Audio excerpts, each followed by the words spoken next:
et bienvenue dans cette nouvelle vidéo pour vous présenter ma palle du Pumpkin Autumn Challenge. Je me suis allumé une petite bougie, j'ai pris celle-ci, voilà, c'est pas sponsor, rien, c'est juste que j'aime beaucoup les bougies et en été, bah, bien évidemment, il fait trop chaud, on peut pas trop en allumer une. Donc c'est Yankee Candle, Witch's Brew, infusion maléfique. J'avoue que, oui j'avoue, enfin, c'est plus quelque chose d'octobre parce que Witches pour Halloween, sauf que celle que j'avais qui était Pumpkin Spicy, je crois que c'était ça. Bon, elle est juste ici, j'ai encore le pot parce qu'il me reste un petit fond. Voilà, donc c'est Pumpkin Praline, voilà, praline à la citrouille.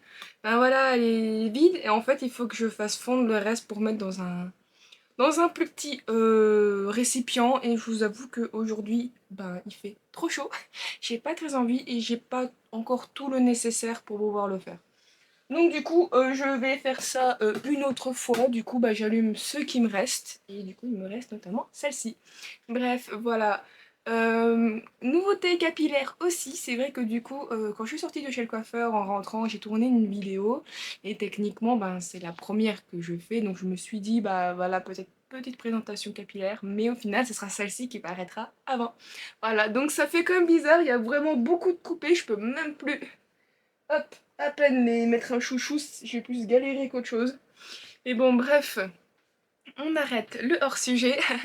Et donc, du coup, pour cette vidéo, donc comme j'ai dit, le présentation donc, de la Pack Pumpkin Autumn Challenge, et surtout, ce sera la première fois que je participe.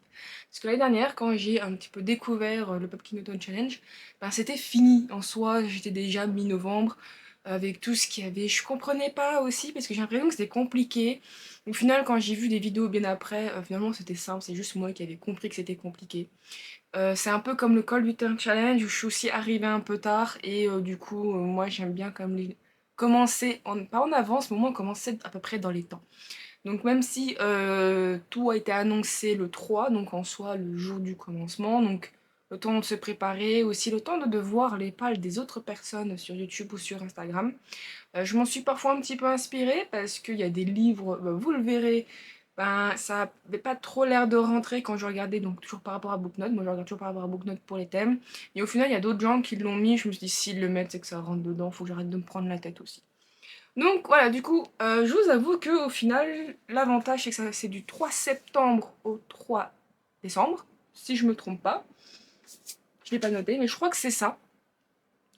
Du coup, ça dure quand même assez longtemps. Il y a 4 menus, 4 grands menus avec des sous-catégories. Moi, personnellement, je ne suis pas comme certains, pas comme certaines. Ce que je veux dire, c'est que quand je vois la palle de certaines où il y a énormément de livres ou qui ont arrangé à leur sauce, moi, je me suis dit, je vais prendre un livre, un par catégorie, ça sera largement suffisant. Surtout que moi, j'ai mon propre petit challenge avec le Creature Challenge qui va commencer, je crois, dans pas longtemps. Je ne suis pas je crois que 2 jours après où cette vidéo sera publiée. Et j'aimerais beaucoup un peu plus me concentrer sur celui-ci, même si ça arrête au 15 novembre, le mien, et qui commence donc le 15 septembre. J'ai quand même fait en sorte de ne pas prendre les mêmes livres. Mais bon, du coup, voilà, un livre me suffira, au vu de mes problèmes de lecture, bref. Donc on va pas tarder à commencer avec la première catégorie qui est automne frissonnant. Dans cette donc, grande catégorie, il y a la première qui vient flotter avec nous. Il faut lire donc un horreur, slash thriller, slash clown, slash épouvante, slash fantastique, slash rouge. Alors, par rapport à ma palle, je me suis concentrée vraiment parce que par rapport à ce que j'avais. Et il y en a un qui rentrait bien. C'est Le Petit Chaperon Rouge, donc de Sonia Alain. Ça, Sonia Alain. De chez Ada Édition, donc c'est un grand univers des contes interdits, voilà. Donc en fait, ce sont beaucoup de réécritures de contes. Il y a souvent des mêmes auteurs qui reviennent, donc on peut parfois ressentir un peu ressentir à la plume. Genre voilà, d'un tome à un autre, ça peut être un peu différent et perturbant. Euh, mais bon, il y en a certains, on pourra retrouver la plume qu'on a aimée si on avait lu par exemple certains livres, bref. Et du coup, celui-là, il rentrait parfaitement dans le horror thriller, épouvante, bah, du coup fantastique un peu, je pense, même si je ne sais pas si c'est purement contemporain ou pas. Et rouge, parce que la couverture du coup est rouge, voilà. Alors, je vous avoue que les contes interdits me font un peu peur parce que d'après, j'ai l'impression qu'en fait, comme j'ai dit, vu que c'est des auteurs différents à chaque fois, il y a des plumes qu'on peut plus aimer que d'autres. J'ai vu qu'on pouvait comme les lire n'importe... Il n'y a pas tome 1, tome 2, même si sur Booknote ça peut exister, je crois qu'ils se lisent quand même vraiment très indépendamment des autres. C'est genre il y a un univers, c'est juste un univers sombre, c'est pas tout joyeux ou quoi que ce soit. C'est pas une réécriture gentille. Et voilà, donc du coup, voilà pourquoi je l'ai choisi. Et nuage. C'était mon petit nuage. Et du coup, je disais. Oui, donc du coup. Voilà, c'est oui, donc si je sais plus, bref. C'est des livres aussi qui me font très peur parce que voilà, réécriture très sombre. Et surtout qu'il y en a un qui avait fait polémique au Québec, c'était Hansel et Gretel de Yann Goodbert, Godbout, je sais plus, j'arrive pas trop bien à lire l'ambier. Il a failli avoir un procès parce que le problème c'est que c'était de la réécriture sombre et il y a malheureusement entre un père et une fille des choses qui sont pas censées se passer. Donc du coup voilà. Et voilà, donc c'est vraiment pour un public averti, il y a bien marqué 18 ans et plus derrière. Voilà, donc si vous êtes jeune, vous me regardez, ne lisez pas ce livre s'il vous plaît. C'est pas pour vous, il y a d'autres choses qui pourraient rentrer dans la catégorie. En soi, vous prenez peut-être pas horreur, prenez plus le côté fantastique, il y a vraiment plein de fantastique, donc voilà. Et bon, du coup, voilà, ça sera le premier, non, premier que je vais lire, non, mais en tout cas le premier pour cette catégorie. Ensuite, le thème d'après, c'est l'enfer des backrooms. Donc, dimension parallèle, slash cryptique, slash labyrinthe, slash internet, slash légende urbaine, slash mystère. Alors, je vous avoue que j'ai un peu galéré pour la simple et bonne raison que je me suis dit, mince, tout ce qui est cryptique, labyrinthe, j'en ai pas forcément. Internet, j'ai pas. À la limite, vraiment, creepypasta, ça aurait pu rentrer, mais creepypasta, voilà, c'est des trucs d'internet. J'avais rien qui rentrait, bah, y a rien qui est publié, qui existe en soi. Du coup, j'étais en mode, mais qu'est-ce que je prends? Les gens d'urbaine, là, il y a trop de trucs avec les romances paranormales qui rentreraient. Et récemment, j'ai acheté Alunia, tome 1 de Tiffs, ça c'est l'autrice. Donc alors normalement c'est chez Plume Blanche Édition, mais là du coup c'est le format de poche, donc qui est publié par le livre de poche jeunesse. Alors pourquoi je l'ai pris? À cause de Dimension Parallèle, parce que Dimension Parallèle ça m'a fait penser à Isekai, et Isekai c'est souvent une réincarnation. Isekai c'est plus généralement dans les mangas, où le héros se fait tuer soit par le fameux camion, soit par un assassin quoi que ce soit, et qui se retrouve dans un univers généralement de fantasy. Il y en a plein qui existent. Et du coup, je me suis dit, voilà, je sais pas pourquoi j'ai pensé à ça. Et vu que ce personnage ou la personne censée, elle se voit mourir foudroyée, mais finalement, non, elle se retrouve dans un nouveau monde. Je me suis dit, c'est pas peut-être que le nouveau monde, c'est une dimension parallèle ou quoi que ce soit, mais ça m'a trop fait penser à ça. Et je me suis dit, ben, ça rentrerait dedans. Voilà. Alors, ensuite, la troisième catégorie, c'est Perfectly Splendid. Donc, fantôme, famille, manoir, possession, gothique, drame. Je pensais galérer, et pourtant, je sais pas pourquoi, ça fait tilt là-dedans. Et j'ai pris Les Ombres d'Esver de Katia Lanero Zamora chez Naos Édition, ou juste au label Naos, après ce que je vois derrière. Alors, ce livre, je l'ai depuis trop longtemps, comme certains, hein, voilà. Mais celui-là, je l'ai vraiment depuis longtemps, je crois que je l'ai acheté en 2017, aux Imaginales. Et je sais plus s'il a gagné un concours ou quoi que ce soit, peut-être qu'il l'a gagné plus tard, mais en tout cas voilà. Et j'avais envie à ce moment-là de changer, d'avoir quelque chose qui sortait de mes lectures. Et pour moi, il rentre dans la catégorie fantôme, manoir, famille et drame, je crois. Parce que du coup, on va suivre une jeune fille qui va dans le domaine des sphères, et donc c'est un manoir. Elle vit donc avec sa mère, donc ça reste la famille. Et elles reçoivent une lettre du père annonçant la vente du domaine et mariage forcé donc de notre héroïne. Pour échapper à destin, les hommes qui hantent cette nuit, la jeune fille répondra-t-elle à l'aventure fantastique qui se cache derrière les portes fermées d'Esver. Voilà. Du coup, voilà. Alors Katia est actuellement consultante. Gna gna gna gna gna gna. Les impressions nouvelles et il propose ici un somptueux roman aux accents gothiques. Donc en plus, finalement, il rentre un petit peu dans le gothique. Mais bon, je trouvais qu'il rentrait parfaitement dedans. Voilà. Voilà, voilà. Ensuite, donc là, c'est fini. Alors ensuite, on va passer à la deuxième grande catégorie qui est automne, douceur de vivre. Et dedans, le premier, c'est Something Weeks This Way Come. Donc il faut lire Halloween, octobre, alors, Halloween, octobre, automne, fête foraine, enfance, cauchemar.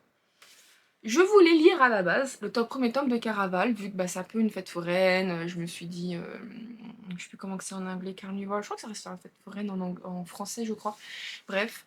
Sauf que ce livre, je le trouvais qu'en physique et en format de poche. Alors, s'il n'a pas du tout avec mon format, avec mon tome 3, même si il y a eu des problèmes, je crois, avec la publication de cette série.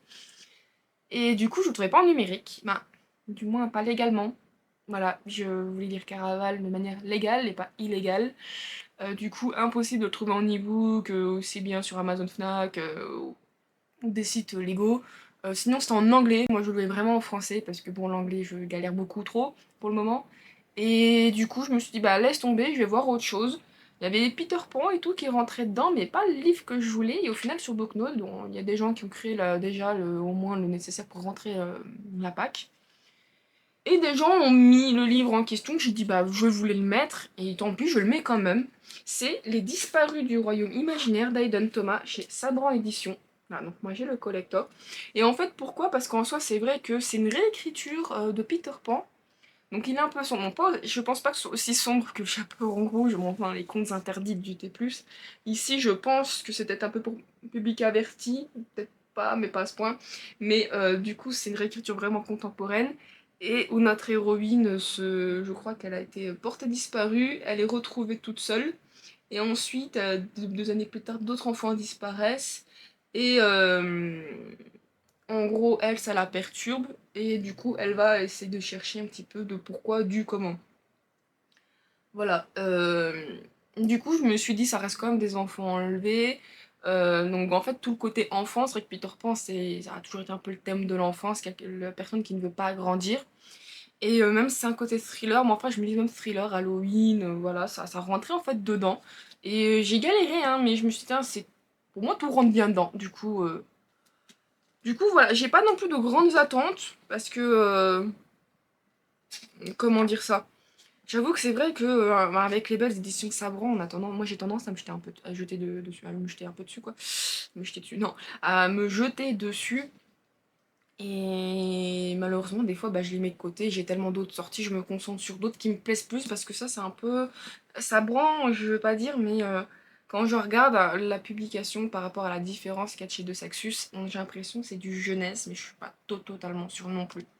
Et bon, voilà, quoi qu'il en soit, je trouve que ça rentre bien dedans et du coup, je me prends pas la tête. Ensuite, l'autre catégorie, c'était poupée de souvenirs automatique à votre service. Donc lire un épistolaire, correspondance, sentimentale, émotion, amour, ça j'ai à chaque fois, deuil, gratitude, guérison. Alors par vraiment hasard, quand je cherchais dans mes thèmes sur Booknote, il y en avait un qui avait le mot deuil. J'étais extrêmement surprise, j'étais en mode je ne savais pas trop. Ben, je me doutais bien que j'avais du deuil, mais au point que le mot-clé ressorte, c'était assez impressionnant, on va dire ça comme ça. Et finalement, quand j'ai vu le livre que c'était, je me suis dit ça rentre en plus dans le côté amour, guérison peut-être, parce que pour la guérison du deuil éventuellement. Et du coup, j'ai pris le roi non, Les Animaries tome 1, Le Roi Léopard de Anne Guiry chez Bookmark Edition. Voilà. Alors, en plus, j'ai vu les notes, elles étaient moyennes, donc je ne sais pas qu'est-ce qui a déçu les gens, si c'est pour le moment l'écriture, si c'est le principe de l'histoire, enfin bref. Du coup, je ne sais même plus qu'est-ce qu'il y a. D'accord, ok. Donc le deuil, c'est pour le héros qui donc a un roi léopard et du coup qui a perdu du coup quelqu'un qui lui était vraiment très proche. Et puis voilà, et puis il y a une guerre donc qui se lance. Et puis pour amour, bah bien évidemment, il y a toujours une héroïne, la meilleure amie de son âme sœur décédée. Et elle a également souffert, mais elle ne compte pas abandonner. En fait, je viens de voir, en fait non, c'est deux personnes en deuil, donc c'est même pas que le mec, c'est pas que l'homme, c'est aussi l'homme que la femme. Donc bon bref, du coup je suis contente parce que j'avais envie quand même de mettre ce que j'aime bien dans tout ce qui est romance paranormal dedans et voilà. Mais j'ai des attentes un peu mitigées quand même. D'un côté je suis en mode ah j'adore romance paranormal, ça va me plaire. D'un autre je suis en mode il y a tellement de gens qui font de la romance paranormale ou des fois elles mettent romance paranormale mais c'est pas de la paranormale. Donc bon voilà. Voilà, ça tombe déjà. Alors, ensuite, nous avons la Dame Chouette des îles Bouillantes. Donc, lire sorcière, magie, malédiction, école, parcours initiatique, amitié. Alors, Je voulais pas trop mettre de choses redondantes que j'avais déjà pris dans mes palades d'avant par rapport à Sorcière et tout. Et surtout qu'à chaque fois, bah, je prenais autre chose parce que j'ai pas envie. Là, je me suis dit, il y a une série de livres. À chaque fois que je tirais la carte sorcière, que je me disais non, je prends autre chose. Cette fois-ci, j'ai décidé de la prendre. C'est voilà, le tome 2 de la série Nefasta, Amaya, de Julie Doge en auto-édition. Alors, j'ai reçu plein de goodies, donc du coup, j'ai laissé dessus parce que je l'ai tiré. Voilà, je pense que vous le voyez là, j'en ai plein. J'ai littéralement tiré comme ça. Donc du coup, en soi, c'est un assez joli marque-page. Alors, le tome 1. J'avais trouvé le tome 1 moyen parce que du coup il y a des choses au final, je sais plus si c'est parce qu'elle était, genre on nous disait qu'elle était une bagarreuse mais elle s'en sert pas autant, le fait d'être de la mémoire, parce qu'à un moment donné notre héroïne avait perdu la mémoire dans le tome 1, donc j'avais trouvé tout le côté worldbuilding vraiment intéressant, mais la suite assez moyen, et bon, je sais pas, j'ai quand même bien aimé. Bon, j'ai acheté tout le reste. Bon, ça, c'est des folies d'achat, bref. Du coup, le tome 2 attend depuis un bon petit moment. Et je me suis dit, voilà, ça rentrait donc pour moi dans Sorcière Magie. Amitié, indirectement, vu que Amaya est l'amie comment ça s'appelle, Oriana. Non, Ornella. Le tome 1, c'est Ornella. Et donc, c'est une amie. Il y a aussi un truc avec les vampires où elle va plus ou moins être amie avec, mais ce sera automatiquement de l'amour. Mais il y a quand même aussi un peu l'amitié de s'entraider, genre de choses qui tournent autour de la série. Et du coup, je me suis dit, ça peut être bien. Alors, malédiction, indirectement, pourquoi pas, parce que tout l'univers, au tout début, seuls les hommes, donc chez les magiciens, seuls les hommes ont le droit d'avoir la magie, pas les femmes, est-ce qu'elles sont, elles sont indirectement considérées comme maudites. Alors, le thème malédiction, il n'était pas totalement validé, mais ça a tourné un petit peu. Euh, du coup, ça sera celui-ci mon choix. Bon, voilà, maintenant tout est tombé, comment je fais? Voilà, bref. Non, voilà. Ensuite, j'ai fait des fiches, mais j'aurais peut-être dû tout remplir autrement, bref. Donc la dernière sous-catégorie, c'est la loi fondamentale de l'échange équivalent. Alors là, c'est partager une lecture commune, un film, un jeu. Alors là, je vais rien vous présenter. Pour la simple et bonne raison que actuellement sur le Patreon de Book and a Cup, les lectures communes, la lecture commune du mois de septembre, c'est un Agatha Christie.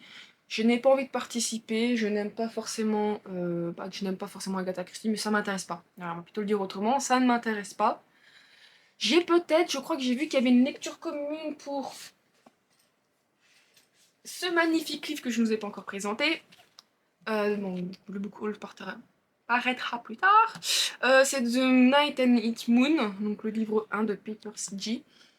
Donc chez Corrigan Édition, je sais que j'ai vu qu'il allait peut-être avoir une lecture commune qui est faite, mais je ne sais pas encore si je vais y participer, choisir ce livre. Du coup, je ne vais pas non plus vous dire exactement, ouais, je lis ça, donc c'est en mode peut-être, pourquoi pas. Après, il y a tellement d'autres lectures communes qui peuvent se faire exister, je pense que ça sera typiquement un truc que je dirais éventuellement au bilan. Voilà. Après, c'est vrai que je parle de lecture commune, mais comme c'est dit, on peut soit partager un film ou un jeu. Un jeu, je ne sais pas si c'est jeu de société, jeu vidéo. Jeu vidéo, je peux vous en partager, je suis une geek, mais pas une geek comme tout le monde me dit. En soi, oui, je joue, pas que je me dis une geek, mais bon. En ce moment, je joue à Baldur's Gate avec mon chéri. Il y a peut-être du MH, j'ai du FMH pour Monster Hunter, faudrait qu'on y refasse d'ailleurs. J'ai du FF, même si FF c'est un MMO, j'ai pas encore de fin. Bref, voilà, j'ai plein de jeux et que je peux pas le temps de jouer. Et en soi, si je lis pas, c'est à cause des jeux. Mais bon, voilà. Du coup, j'aimerais quand même rester plus dans l'univers livresque. Donc, du coup, plutôt parler d'une lecture commune. Mais voilà, comme j'ai dit, ça se fera au moment du bilan. Du coup, ensuite, nous passons à la troisième grosse catégorie, qui est automne des bois et au-delà.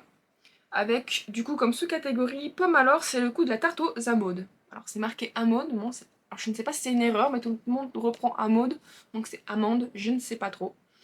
Mais comme je crois que c'est une référence à un livre en particulier, peut-être que c'est vraiment marqué amande, donc je ne peux pas non plus, voilà. Donc il faut lire soit animaux, slash mémoire, intergénérationnel, T, gourmandise, altruisme. Ah, tendresse, aide, guide. Oui, j'ai mal écrit. Je vous avoue, j'ai lu animaux, j'ai vu que du coup les gens la plupart du temps prenaient, bah, c'était les animaux de la forêt, qui par rapport à la sortie que donc la créatrice du Pumpkin Autumn Challenge parlait, et je ne sais plus, je crois que c'est Guimauve Terrier, ou Guimauve, je sais plus exactement, j'en suis désolée de la prononciation.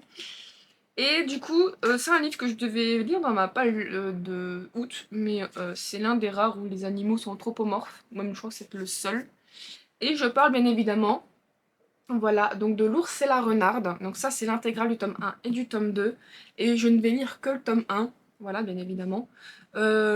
Pourquoi ce choix? Comme j'ai dit, voilà, il y avait le thème animaux, ce sont des animaux anthropomorphes. Donc pour moi, ça rentrait dedans.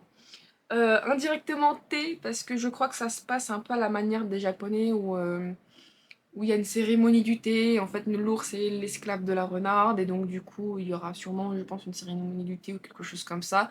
Mais quand on voit des petites illustrations, souvent elle est représentée avec un kimono, ce genre de choses. Donc comme il y a un côté un peu, je trouve, japonais, pour moi, c'était, voilà, automatiquement, thé japonais, ça rentre ensemble, quoi.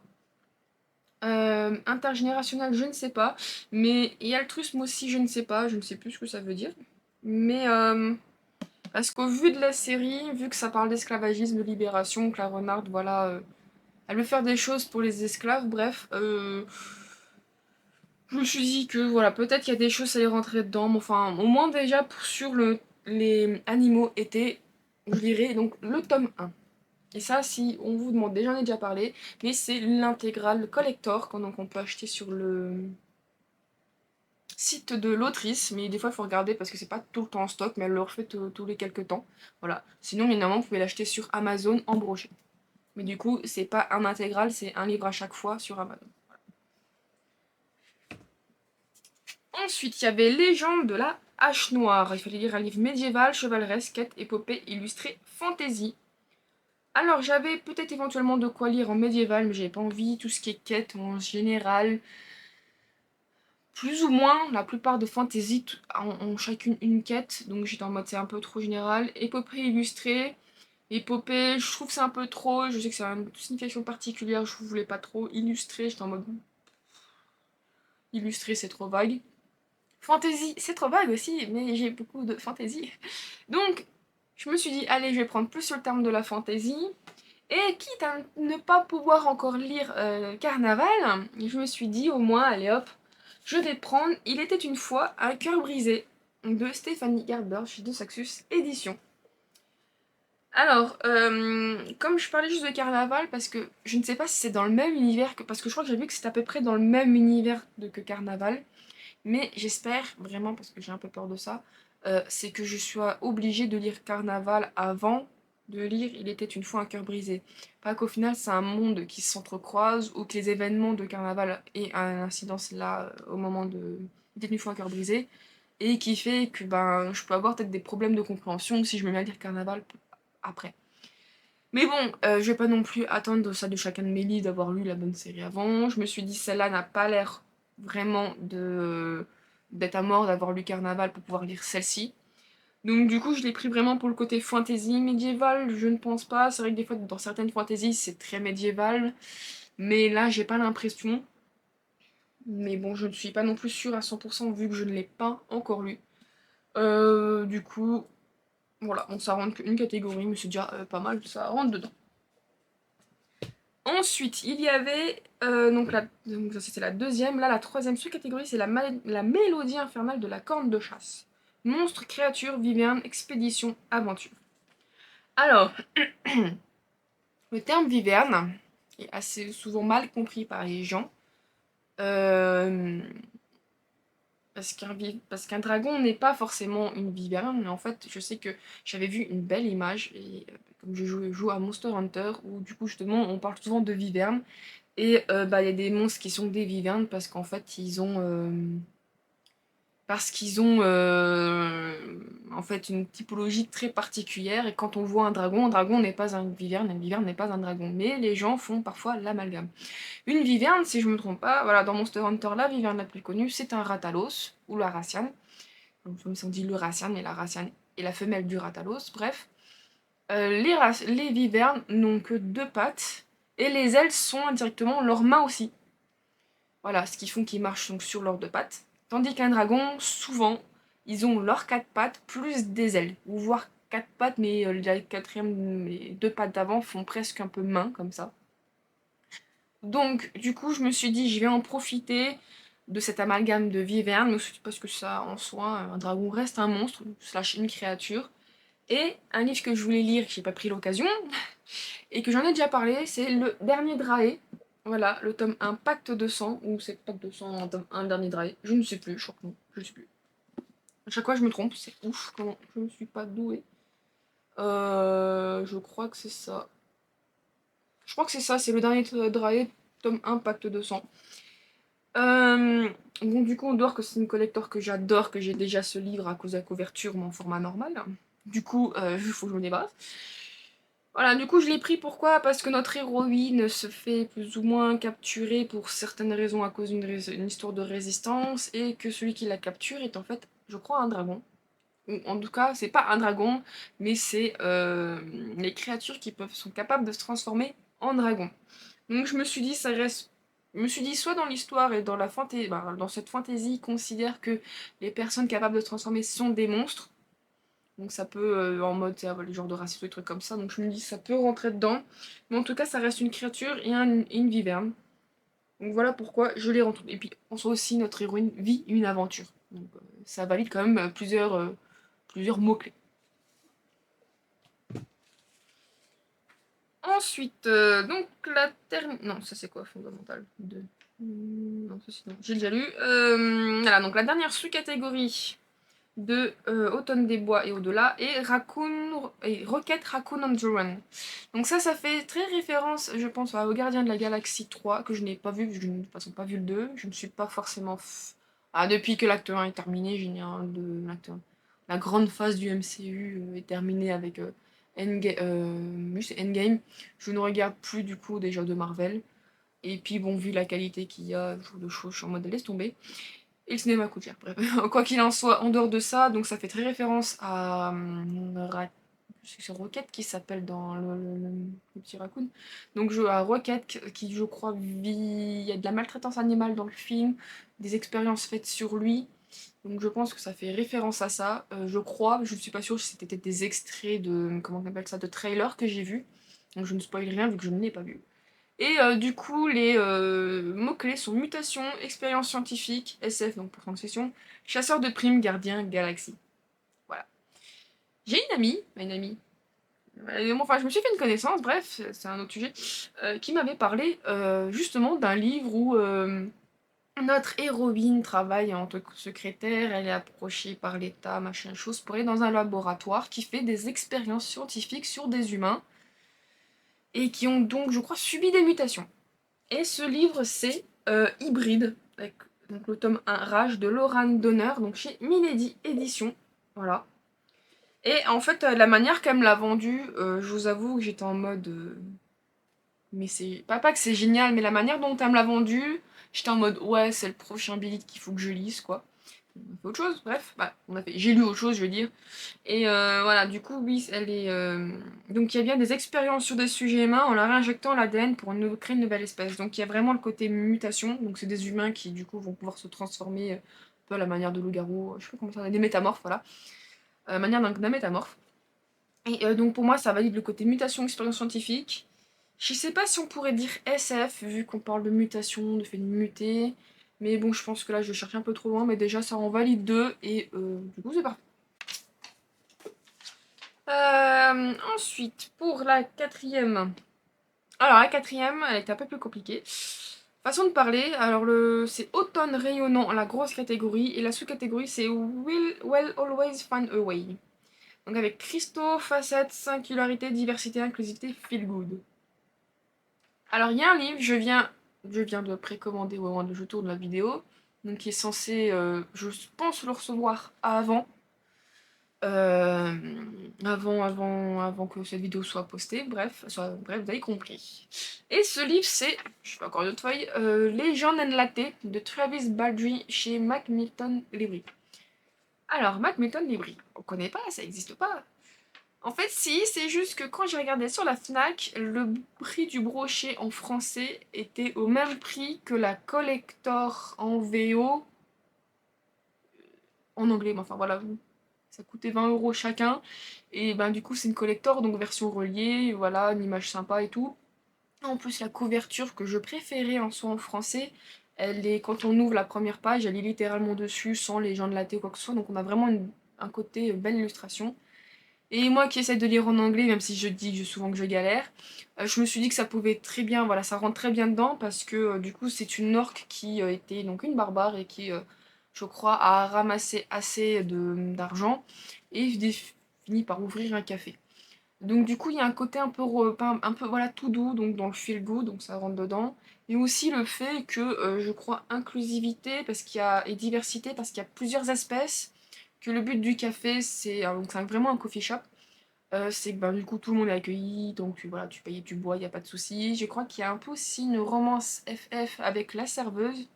Bah, elle-même est serveuse, mais est propriétaire, mais je dirais entre elle et son employé. Donc ça rentrait vraiment dans, dans un peu, beaucoup de catégories. Après, si je ne le lis pas, parce que du coup, ça reste de l'anglais, je me dis, bon, si l'anglais, automatiquement, je vais mettre plus de temps, donc j'ai malheureusement un gros attention quand je prends un livre en anglais. Je me suis dit, pourquoi pas de prendre le tome 1 de Chocolat et Enquête de Séverine. Ah, elle est là, attendez. De Séverine Silbert, voilà.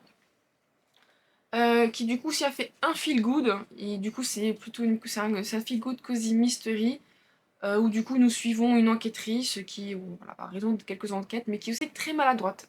Donc je me suis dit, voilà, du coup ça sera la seule catégorie qui aura 2 livres, voilà, parce que, entre guillemets, pour essayer quand même de remplir cette catégorie. Donc soit voilà, comme j'ai dit, de prévu, j'ai Légende et la thé, donc de Travis Baldree en anglais, ou éventuellement, c'est Enquête et Chocolat, voilà, c'est Enquête et Chocolat de Senvrid Silbert, voilà. Et ça sera aussi je suis en train de me réfléchir, et ça sera aussi les premiers feel good que je lis, car je n'ai jamais lu encore pour le moment vraiment de vrais feel good, voilà. Du coup, voilà. Ensuite, nous avons L'Esprit indomptable de Joe March. Je ne sais pas qui c'est sûrement tiré d'un livre, bref. Où du coup il faut lire un livre Place de la femme, indépendance, ambition, rêve, sororité, théâtre, écrivaine. Alors, pas que j'en ai pas, mais je vous avoue, là comme ça, je ne savais pas quoi prendre. Mais je suis actuellement en train de lire, donc c'est un peu d'être riche. Même si je l'ai commencé quand même début septembre, donc bon. Un royaume d'ombre et d'épines. Donc la série c'est La guerre des royaumes, donc ça c'est le tome 1 de L.J. Andrew chez Corrigan Edition. Je vais le mettre dans la catégorie. Pourquoi? Parce que en fait, nous avons notre héroïne qui, parce qu'elle a 20 ans, c'est la seconde princesse dans ce monde-là et dans la société, donc Timoran, on va dire, je sais pas, c'est pas une espèce, mais la culture, je sais plus comment qu'on dit, j'ai plus le bon mot, bref. Donc là où elle vit, eh ben, il arrive que parfois les épouses sont mises aux enchères. Donc ce qui est vraiment pas un outrage, j'ai pas le terme, mais c'est vraiment quelque chose d'horrible. Notre héroïne en est même outrée de cette culture où on ne vit pas pour l'amour, on ne prend pas en compte la femme, en fait. Parce qu'en soi, du coup, il y a un négociateur qui va venir essayer d'apprendre à connaître la princesse, pour du coup ensuite voir les prétendants et en gros prendre le meilleur parti. En général, en dehors, juste dans l'univers et le monde, en général, c'est genre, bah, le mec, le négociateur, bon, c'est un gros con. Il regarde, il s'en branle limite de la meuf, il regarde limite celui qui me donne le plus de thunes, ou celui qui a le plus de trucs sociaux. Il dit, vas-y, bah, va l'épouser, puis basta. Donc, on a vraiment, malheureusement, ce côté où la femme n'est vraiment qu'une poule pondeuse, c'est une chose, voilà. Ce qui est assez horrible, on ne prend pas son avis en compte, elle n'a pas de pouvoir. Et en fait, donc, notre héroïne, qui du coup est amoureuse de son négociateur, et donc le négociateur, commence à se rendre compte, la chute commence doucement à être amoureuse d'elle aussi. Mais en fait, il est différent, il est pour écouter la femme, il est pour, bah du coup, la femme, enfin, parce que si là, il s'attendait pas à ce que notre héroïne soit différente de ce qu'il s'attendait. Mais bah, il vient pour vraiment écouter la femme, le fait qu'il faudrait quand même prendre son avis en compte, que bah, l'amour est quand même quelque chose d'important, c'est pas quelque chose c'est pas une fable, hein, quoi, ça existe. Et qu'il faudrait aussi que bah, le choix de la princesse soit vraiment mis en compte, enfin, ou même le choix de la femme soit vraiment pris en compte, et non juste voilà, c'est une poule pondeuse, on s'en branle, faites allez, vas-y quoi. Donc du coup, j'aimais beaucoup parce que je trouve qu'il y a un peu cette volonté de vouloir changer la mentalité, même si pour le moment il n'y a pas encore ça dans ce tome, mais on a une volonté, je trouve qu'il y a une volonté à ce que du coup on veuille écouter la femme et plutôt écouter plutôt le côté amoureux. Alors je ne sais pas s'ils vont réussir par la suite vraiment à changer la société, mais en tout cas je trouve qu'il y a un peu ce côté c'est pas bien de faire des mariages arrangés comme ça sans écouter la femme, il faut l'écouter. Ensuite il y avait aussi le mot-clé rêve qui pour moi rentrait dedans où notre héroïne rêve d'un monde où il n'y a pas de guerre, tout le monde s'entend bien. On va dire un peu un monde bisounours, mais au moins où c'est moins arbitraire, on essaie de s'écouter un peu plus, qu'on arrête d'exclure des gens et de rendre automatiquement parce qu'elle a voilà, une ethnie, parce qu'elle a une ethnie différente de la sienne, on la met tout automatiquement esclave. Et elle voudrait voilà ça, un petit peu plus d'égalité par rapport aux autres, et aussi en tant que femme, être un peu plus écoutée. Et elle rêve donc d'une société comme ça. Donc du coup pour moi ça rentrait dedans. Et heureusement que j'ai lu parce que j'avoue que c'est vrai que si j'aurais pas commencé à lire ce livre, je l'aurais pas rentré dedans directement. Mais voilà, donc pour moi, voilà. Du coup, je suis à peu près à la moitié. J'espère que ça avancera, mais voilà, pour le mot-clé rêve et à peu près indépendance sur glace de la femme, ça rentre dedans. Il y a peut-être aussi ambition, l'ambition de vouloir changer. Mais bon, voilà. Et la dernière catégorie, c'est Seoul Erwin, donc je crois que c'est de l'irlandais. Donc Maureen. Maureen, en fait, j'ai lu, et en fait, il s'avère que Maureen, ça vient. C'est une personne qui. Je ne sais pas si c'était une chaîne YouTube ou quoi que ce soit, mais dont le compte qu'elle publiait était au boudoir livresque, et cette personne, malheureusement, est morte d'un cancer, j'ai compris il y a quelques mois. Je ne la connaissais pas, paix à son âme, bref, je n'aime pas divaguer les morts. Et du coup, lui rendre hommage, du coup, cette catégorie a été créée par rapport à ce qu'elle lisait. Donc elle lisait tout ce qui était sur Irlande, Petit Peuple, Mythes et légendes celtes, Nature Writing et Vers. Malheureusement, j'avais déjà beaucoup de livres, entre guillemets, sur Irlande, Petit Peuple que j'avais lu, mais enfin j'en avais trois quatre. Du coup, j'étais en mode, je ne sais pas quoi prendre. Au final, j'ai pris qu'un mot-clé, et le mot-clé, c'est Irlande. Et du coup, le livre que je vais lire, c'est Les Macintosh, tome 1, Un secret à travers le temps de Julie Doge en auto-édition. Donc ce livre, c'est, je crois, une jeune fille qui se retrouve dans l'Highland, vraiment au Moyen-Âge, je crois que c'est plus ou moins au Moyen-Âge, mais donc du coup, elle va rencontrer le chef de, je sais plus comment dire, un Highlander, et vraiment avec le kilt et tout, et voilà, donc du coup, elle va, je crois, elle va rester coincée, et bon, ça reste une histoire d'amour. Donc voilà, et du coup ça rentrait pour moi dans Irlande. Je n'ai pas réussi à avoir d'autres livres que j'aurais dans ma palle qui pourraient pu rentrer dans Petit Peuple ou autre. Alors que pourtant j'en ai lu, c'est dommage parce que ceux que j'avais, je les ai déjà lus et que j'ai beaucoup comme assez bien aimé. Écoutez, voilà, ça fait comme je vois presque 40 minutes que je tourne et que je parle beaucoup, j'ai mal à la gorge. Mais bon, bref, quoi qu'il en soit, voilà quand même ma palle, qui je trouve pour moi est assez grande. Bon après voilà, j'ai jusqu'au mois de décembre pour la lire, j'espère y arriver, à peu près 3 mois au moins. Qui est quand même pas mal, mais en tout cas ça sera la première fois que je participe au Pumpkin Autumn Challenge. J'espère au moins lire à peu près la moitié, vraiment je suis en mode j'ai pris ce que j'ai pu et si j'ai la moitié j'en serai très contente. Voilà, donc dites-moi si vous y participez ou non, éventuellement pourquoi pas votre palle. Ça va faire un commentaire très grand mais c'est pas grave. Si cette vidéo vous a plu, n'hésitez pas, donc comme je dis, à laisser un petit commentaire, à mettre un petit pouce bleu, à vous abonner à la chaîne pour ne rien louper, éventuellement aussi à partager la vidéo. Et je vous dis à la prochaine, bye bye.